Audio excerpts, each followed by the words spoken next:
ಸ್ನೇಹಿತರೆ, ಇದು ಕಿರಿಕೀರ್ತಿ ಅವ್ರಿಗೆ ಬಂಪರ್ ಆಫರ್ ಅಂತೂ ಖಂಡಿತ ಹೌದು. ಯಾಕಂದ್ರೆ ನಾನು ಈ ಮೊದಲು ಅವ್ರಿಗೆ ಕೆಲವೊಂದು ಅಡ್ವೈಸ್ ಅನ್ನ ಸೋಷಿಯಲ್ ಮೀಡಿಯಾದಲ್ಲಿ ಮಾಡಿದ್ದೆ.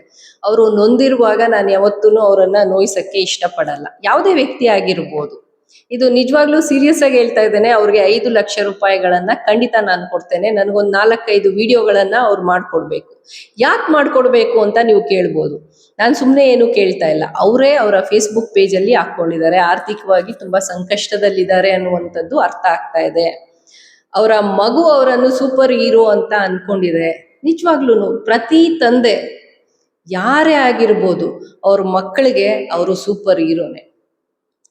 ಮಿಸ್ಟರ್ ಕಿರಿಕೀರ್ತಿ ಅವರೇ, ನಾನು ನಿಜವಾಗ್ಲೂ ನಿಮಗೆ ಈ ಆಫರ್ ಅನ್ನ ಕೊಡ್ತಾ ಇರೋದು ನಿಮ್ಮನ್ನು ವ್ಯಂಗ್ಯ ಮಾಡ್ತಾ ಇಲ್ಲ ಅಥವಾ ನಿಮ್ಮನ್ನ ಆಡ್ಕೊಳ್ಬೇಕು ಅನ್ನುವ ಯಾವುದೇ ಉದ್ದೇಶ ಖಂಡಿತ ನನಗಿಲ್ಲ.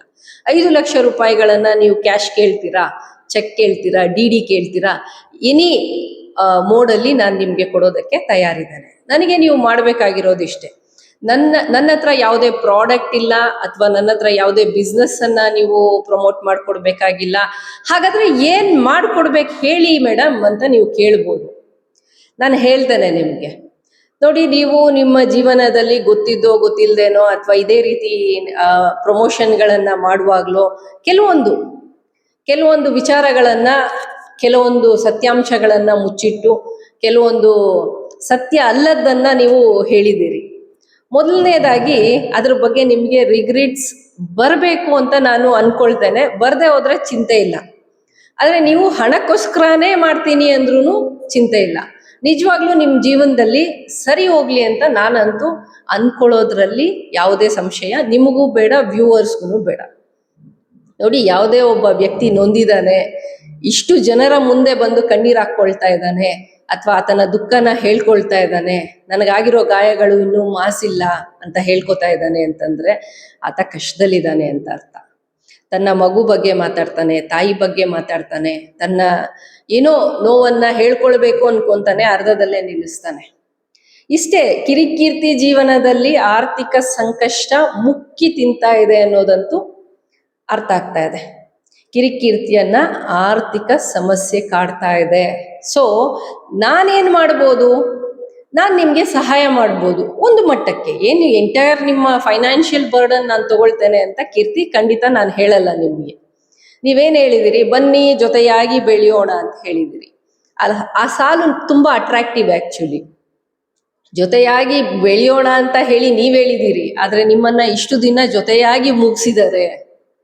You are really talented, Kannada ಪರ ಹೋರಾಟಗಾರ ಅನ್ನೋ ತರ ನೀವು ಬಂದದ್ದು ನಾನು ಗಮನಿಸಿದ್ದೀನಿ ನಿಮ್ಮನ್ನ ಸ್ಟಾರ್ಟಿಂಗ್ ಡೇಸ್ ಇಂದ. ಆದ್ರೆ ಏನಾಗತ್ತೆ ಅಂದ್ರೆ ಮಧ್ಯದಲ್ಲಿ ನಿಮ್ಮನ್ನ ಈ ರಾಜಕೀಯಕ್ಕೆ ಅರ್ಧ ದಾರಿ ಕರ್ಕೊಂಡು ಹೋಗ್ತಾರೆ, ಅರ್ಧನೂ ಇಲ್ಲ, ಸ್ವಲ್ಪ ದೂರ ಕರ್ಕೊಂಡು ಹೋಗ್ತಾರೆ, ಅಲ್ಲೇ ಮುಗಿಸ್ಬಿಡ್ತಾರೆ. ಸರಿ, ಅದಾದ್ಮೇಲೆ ನಿಮ್ಮನ್ನ ಇನ್ನೊಂದ್ ಸ್ವಲ್ಪ ಮೀಡಿಯಾದಲ್ಲಿ ಬಳಸ್ಕೊಳ್ಳೋಣ ಅಂತ ಕರ್ಕೊಂಡು ಹೋಗ್ತಾರೆ, ಅಲ್ಲೂ ಮುಗಿಸ್ಬಿಡ್ತಾರೆ. ಅದಾದ್ಮೇಲೆ ಕೀರ್ತಿನ ಏನೋ ಸೌಜನ್ಯ ವಿರೋಧಿ ಪಾಳಯದವರು ಕರ್ಕೊಂಡು ಹೋಗ್ತಾರೆ. ಮೀಡಿಯಾದಲ್ಲಿ ಇವ್ರ ಮಾತುಗಳನ್ನ ಎಷ್ಟು ಬೇಕೋ ಅಷ್ಟು ಚೆನ್ನಾಗಿ ಉಪಯೋಗ ಮಾಡ್ಕೋತಾರೆ, ಹೆಂಗ್ ಬೇಕೋ ಹಂಗ್ ಉಪಯೋಗ ಮಾಡ್ಕೋತಾರೆ, ಆಮೇಲೆ ಮುಗಿಸ್ಬಿಡ್ತಾರೆ. ಕೀರ್ತಿ ಅವರೇ, ನಾನು ನಿಮ್ಗೆ ಈಗ್ಲೂ ಒಂದು ಅಡ್ವೈಸ್ ಮಾಡ್ತೀನಿ ನೋಡಿ. ನಿಮ್ಮ ಹೆಸರಲ್ಲಿ ಎಷ್ಟು ಕಿರಿಕಿದೆಯೋ ನಿಮ್ಮ ಜೀವನದಲ್ಲೂ ಅಷ್ಟೇ ಕಿರಿಕಿದೆ. ಸರಿ, ನಾನ್ ಯಾಕೆ 5 ಲಕ್ಷ ಕೊಡ್ತೀನಿ ಅನ್ನೋದನ್ನ ಹೇಳ್ತಾ ಇಲ್ಲ ಅಂತ ವೆಯ್ಟ್ ಮಾಡ್ತಾ ಇದ್ದೀರಾ? ಇದು ಬಂಪರ್ ಆಫರ್ ಕಿರಿಕೀರ್ತಿಯವರೇ. ನಿಮ್ಮ ಜೀವನ ಪೂರ್ತಿ ನೀವು ಸೆಟ್ಲ್ ಆಗ್ಬೋದು. 5 ಲಕ್ಷದಿಂದ ಅಲ್ಲ, ನಿಮ್ಮ ಈ ಬದಲಾವಣೆಯಿಂದ ನೀವು ಸೆಟ್ಲ್ ಆಗ್ತೀರಾ. ನಿಮ್ಮ ಈ ಬದಲಾವಣೆಯಿಂದ ಖಂಡಿತವಾಗಿಯೂ ಜೀವನ ಪೂರ್ತಿ ಖುಷಿಯಾಗಿರ್ಬೋದು. ಏನಪ್ಪ ಆ ಬದಲಾವಣೆ ಅಂತ ಹೇಳಿದ್ರೆ, ನೀವು ಜೋಶಲ್ಲಿ ನಾನು ಒಬ್ರು ಪರ ವಹಿಸ್ಕೋಬೇಕು ಅನ್ನೋ ಜೋಶಲ್ಲಿ ಒಂದು ಹೆಣ್ಮಗಳನ್ನ ಸತ್ತು ಪವಿತ್ರವಾಗಿ ಸ್ವರ್ಗ ಸೇರಿದಾಳೆ ಅಂತ ಹೇಳ್ತೀರಿ. ಸೌಜನ್ಯ ಬಗ್ಗೆ ನೆನಪಿದೆ ಅಲ್ಲ?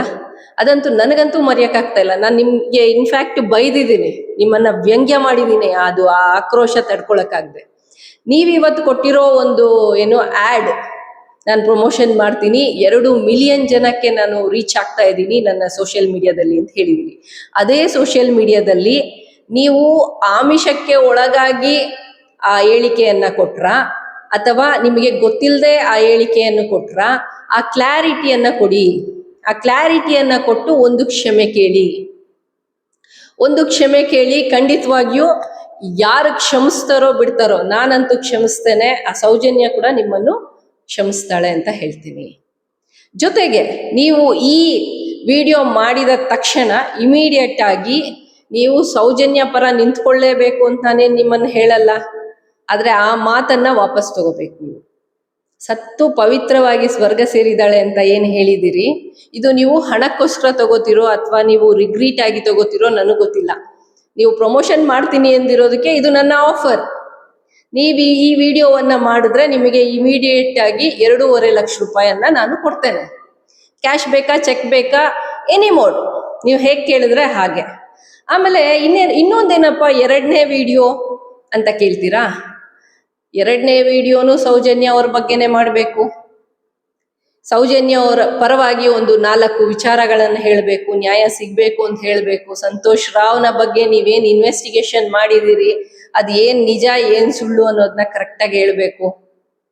ಹೀಗೆ ನೀವು ಸರಣಿಯಾಗಿ ಒಂದು 3ರಿಂದ 4 ವಿಡಿಯೋ ಸೌಜನ್ಯ ಪರವಾಗಿ ಮಾಡಿ. ಜೊತೆಗೆ ನಂದು ಒಂದು ಬೇಡಿಕೆ ಇದೆ, ಪರ್ಸ್ನಲ್ ನನ್ನ ವಿಚಾರವಾಗಿ ನೀವು ಟಿವಿ ವಿಕ್ರಮ ಈ ಚಾನಲಲ್ಲಿ ಕೂತ್ಕೊಂಡು ನಿಮಗೆ ಯಾರೋ ಮಹಾನುಭಾವರು ನಿಮ್ಮ ಸ್ಟುಡಿಯೋಗೆ ಯಾವುದೋ ಒಂದು ಆಡಿಯೋ ವಿಡಿಯೋ ಎಡಿಟೆಡ್ ಒಂದು ಕ್ಲಬ್ ಹೌಸಿನ ಒಂದು ಕ್ಲಿಪ್ಪಿಂಗ್ ಕಳಿಸಿದ್ರೆ ಒಂದು ಹಿಂದೂ ಹೆಣ್ಮಗಳ ಮನೆ ಮೇಲೆ ಕಲ್ಲೊಡೆಯೋ ಮಟ್ಟಕ್ಕೆ ನೀವು ನಿಮ್ಮ 2 ಮಿಲಿಯನ್ ವ್ಯೂವರ್ಸ್ಗಳಿಗೆ ಇನ್ಫಾರ್ಮೇಶನ್ ಕೊಡ್ತೀರಿ. ನಿಮ್ಮ ಜೊತೆಗೆ ಆಂಕರ್ ಮುಮ್ತಾಜ್ ಕೂಡ ಸೇರ್ಕೊಂಡಿದ್ದಾರೆ. ಈ ಆಡಿಯೋ ವಿಡಿಯೋ ಮಿಶ್ರಿತ ನಿಮ್ಮ ವಿಡಿಯೋಗಳಿಂದ ನಿಮ್ಮ ಯೂಟ್ಯೂಬ್ ಚಾನಲ್ಗೆ, ಟಿವಿ ವಿಕ್ರಮ ಚಾನಲ್ಗೆ, ನಿಮ್ದಲ್ಲ ಮಹೇಶ್ ವಿಕ್ರಮ್ ಹೆಗ್ಡೆ ಅವ್ರದ್ದು, ಅವ್ರಿಗೆ ವ್ಯೂವರ್ಸ್ ಬಂದಿರ್ಬೋದು. ಆದ್ರೆ at the cost of what? ಒಂದು ಹಿಂದೂ ಹೆಣ್ಣು ಮಗಳ ಮನೆ ಮೇಲೆ ಕಲ್ಲೋಡ್ಸೋದ್ರಿಂದ ಬಂದಿದೆ ನಿಮಗೆ ಅಲ್ವಾ? ಈ ಪಾಪ ನಿಮ್ಮನ್ನು ಸುಮ್ಮನೆ ಬಿಡುತ್ತಾ?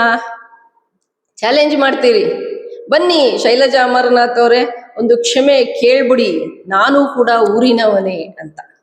ನಾನು ಉತ್ತರ ಕೊಡ್ಲಿಲ್ಲ. ಉತ್ತರ ಯಾಕೆ ಕೊಡ್ಲಿಲ್ಲ ಅಂದ್ರೆ the day will come, the day will answer ಅಂತ. ಈಗಲೂ ನಾನು ನಿಮ್ಮನ್ನ ಆಡ್ಕೋತಾ ಇಲ್ಲ, ನಾನೆಲ್ಲೂ ವಿಕ್ಟಿಮ್ ಕಾರ್ಡು ಪ್ಲೇ ಮಾಡಲ್ಲ. ನಿಮ್ಮ ಆತ್ಮಸಾಕ್ಷಿಗೆ ಅದು ಗೊತ್ತಿರತ್ತೆ. ಗೊತ್ತಿದ್ರೆ ನಿಜ ಹೇಳಿ, ಇಲ್ಲ ಹಣಕ್ಕೋಸ್ಕರ ಆದ್ರೂ ಒಂದು ಪ್ರಮೋಷನ್ ಮಾಡ್ಕೊಡಿಯಲ್ಲ, ಅದಕ್ಕೆ 2.5 ಲಕ್ಷ ರೂಪಾಯಿ ಕೊಡ್ತೀನಿ. ಎಷ್ಟು? 2.5 ಲಕ್ಷ. ಟೋಟಲ್ ಆಗಿ 5 ಲಕ್ಷ ಆಯ್ತಲ್ಲ. 5 ಲಕ್ಷ ರೂಪಾಯಿ ಬರೀ ಕೊಡ್ತೀನಿ. ನನ್ನ ಪರವಾಗಿ ಒಂದು ವಿಡಿಯೋ ಅಷ್ಟೇ, ಮಿಕ್ಕಿದ 4 ವಿಡಿಯೋ ಸೌಜನ್ಯ ಪರವಾಗಿ ಮಾಡಿ. ಸೌಜನ್ಯಗೆ ನೀವು ಮಾಡಿದ ಅನ್ಯಾಯದ ವಿಚಾರಗಳನ್ನ ಹೇಳಿ ಒಂದು ಕ್ಷಮೆ ಕೇಳ್ಬಿಡಿ. 5 ಲಕ್ಷ ಕೊಟ್ಬಿಡ್ತಾನೆ. ಮ್ಯಾಕ್ಸಿಮಮ್ ನಿಮಗೆ ಒಂದು ಅರ್ಧ ಗಂಟೆಯಿಂದ 1 ಅವರ್ ತಗೊಳ್ಬೋದು ಅಷ್ಟೇ. 10 ನಿಮಿಷದ ವಿಡಿಯೋ ಮಾಡ್ತಿರೋ, 5 ನಿಮಿಷದ ವಿಡಿಯೋ ಮಾಡ್ತೀರಾ, it is left to you. ಮಾಡಿಬಿಟ್ಟು ನಿಮ್ಮದೇ ಫೇಸ್ಬುಕ್ ಪೇಜಲ್ಲಿ ಹಾಕಿ, ನಿಮ್ಮದೇ ಯೂಟ್ಯೂಬ್ ಚಾನಲಲ್ಲಿ ಹಾಕಿ. ನನ್ನನ್ನು ಬೇಕಾದರೆ ಕೊಲ್ಯಾಬ್ ಮಾಡ್ಕೊಳ್ಳಿ, 5 ಲಕ್ಷ ನಿಮ್ಮದಾಗಿಸ್ಕೊಳ್ಳಿ ಮಿಸ್ಟರ್ ಕೀರ್ತಿ. ಇಷ್ಟನ್ನು ಹೇಳ್ತಾ ಇದ್ದೀನಿ. ಜೊತೆಗೆ ಇನ್ನೂ ಒಂದು ಮನಸ್ಸಿಂದ ಹೇಳ್ತಾ ಇದ್ದೀನಿ, ನಿಮ್ಮ ಮಗನ ಜವಾಬ್ದಾರಿಯಲ್ಲಿ ನನಗೂ ಸ್ವಲ್ಪ ಪಾಲು ಕೊಡಿ, ವರ್ಷಕ್ಕಿಷ್ಟು ಅಂತ. ನಾನು ಬೇಕಾದ್ರೆ ಅದನ್ನ ನನ್ನ ಕೈಯಲ್ಲಿ ಎಷ್ಟಾಗತ್ತೋ ಅಷ್ಟು ನಾನು ಬರೆಸ್ತೀನಿ. ಹುಡುಗ ಚೆನ್ನಾಗಿದ್ದಾನೆ, ಮುದ್ದಾಗಿದ್ದಾನೆ, ಓದ್ತಾ ಇದ್ದಾನೆ ಅಂತ ಗೊತ್ತು ನನಗೆ, ನೋಡಿದ್ದೇನೆ ಫೋಟೋಸಲ್ಲಿ. Is very smart. ನಿಜವಾಗ್ಲೂ ಒಂದು ಒಳ್ಳೆ ಸಂಸ್ಕಾರ ಸಿಗ್ಲಿ, ಒಂದು ಒಳ್ಳೆ ಹಂತಕ್ಕೆ ಬೆಳೀಲಿ ಅಂತ ನಾನು ವಿಶ್ ಮಾಡ್ತೇನೆ ನಿಮಗೆ. ಎನಿವೇಸ್, ಈ ಆಫರ್ ಕಿರಿಕ್ ಕೀರ್ತಿಗೆ ರೀಚ್ ಆಗಬೇಕು ಅಂದರೆ ಸ್ನೇಹಿತರೆ ಯಾರೆಲ್ಲ ನೋಡ್ತಾ ಇದ್ದೀರಿ, ಕಿರಿಕ್ ಕೀರ್ತಿಗೆ ರೀಚ್ ಆಗೋವರೆಗೂ ಶೇರ್ ಮಾಡಿ. ಇದನ್ನ ಕಿರಿಕ್ ಕೀರ್ತಿ ಅರ್ಥ ಮಾಡ್ಕೊಂಡ್ರೆ ಆಫರ್ ಅನ್ಕೊಳ್ಳಿ, ಇಲ್ಲ ಅಂತಂದ್ರೆ ಬಂಪರ್ ಆಫರ್ ಅನ್ಕೊಳ್ಳಿ. ಏನಂತೀರಾ? ಈ ವಿಡಿಯೋ ಇಷ್ಟ ಆಗಿದೆ ಲೈಕ್ ಮಾಡಿ, ಶೇರ್ ಮಾಡಿ, ಕಮೆಂಟ್ ಮಾಡಿ, and don't forget to subscribe Shailaja Amarnath YouTube channel. Thank you friends.